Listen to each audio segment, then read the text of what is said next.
ધર્મેન્દ્રભાઈ, આ વેલ્ડિંગ નું ટીમ ઘણા બધા બગડી જાય, 4-5 જગ્યાએ રિપેરિંગ કરાવ્યું, સંતોષ થતો નથી. તમારું નામ મેં સાંભળ્યું, રિપેરિંગ કરાવો, ભલે 10 થાય, રિપેરિંગ કરીને આપજો મને. કઈ વાંધો નહીં સાહેબ. બરાબર. અને શું બીજું કરો આરે રિપેરિંગ તમે? ડ્રીલ મશીન, ગ્રાઇન્ડર મશીન, પછી કટ ઓફ મશીન, ટોટલી વસ્તુ આપણે રિપેર કરી. બધું પાવર ટૂલ્સ ને લગતી ટોટલી વસ્તુ. મેઇન કારીગરી આપણી વેલ્ડિંગ મશીન માં છે. 200 એમ્પિયર થી લઈને 400 એમ્પિયર લગીના MIG, TIG, plasma, arc totally વસ્તુ આપણે રિપેર કરી. છેલ્લે 100 કટ લગીને આપણે પ્લાઝમા રિપેર કરી દઈશું. બરાબર. અને નવા પણ મળી જાય? નવા ટોટલી મળી જશે. વાહ ભાઈ વાહ. માણસો મારી રાહ જોવે. ના ના, તમારું નામ ખરેખર સાંભળ્યું એટલે મેં વેલ્ડિંગ મશીન થાકી ગયો, 4-5 જગ્યાએ સંતોષ થયો નહીં. ધર્મેન્દ્રભાઈ પાસે જાઓ, મને 4-5 જગ્યાએ કીધું કે ધર્મેન્દ્રભાઈ ની મુલાકાત લો. થોડીક વાર લાગશે, એક બી થશે, પણ સંતોષકારક કામ કરી દેશે. આ રાખો, રિપેરિંગ કરે એવું તો કે ફરીવાર મારે આવું ના આપણે. કઈ વાંધો નહીં. આપણી દુકાન નામ ડીકે પાવર ટૂલ્સ છે, મૂળચંદ રોડ ઉપર.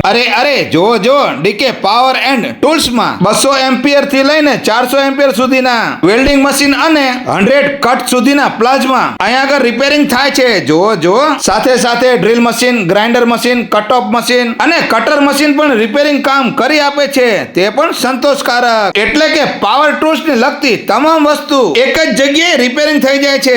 જો ડીકે પાવર એન્ડ ટૂલ્સ માં. અને આ બધી વસ્તુ તમને અહીંયા આગળ નવી પણ મળી જવાની છે, તે પણ વ્યાજબી ભાવમાં. ડિસ્પ્લે ઉપર નંબર આપેલો છે, એકવાર કોલ કરીને પૂછો તો ખરી. અહીંયા આગળ તમને મેટ વ્હીલ, 4 ના કટિંગ વ્હીલ અને ડ્રીલ મશીન ના ચાક પણ અહીં જ મળી જાય. જો નાની સાઈઝ ના ડ્રીલ મશીન લઈને મોટી સાઈઝ ના ડ્રીલ મશીન અહીંયા જ જોવા મળે. અને વેલ્ડિંગ મશીન તમને દરેક સાઈઝ માં અહીં જોવા મળી જવાના છે. જો તો પછી વધુ માહિતી માટે રૂબરૂ પહોંચી જાઓ જીઆઈડીસી ની પાછળ મૂળચંદ રોડ, ઉત્સવ પાર્ક, વજા ભગતની મઢુલીની સામે, વઢવાણ, સુરેન્દ્રનગર.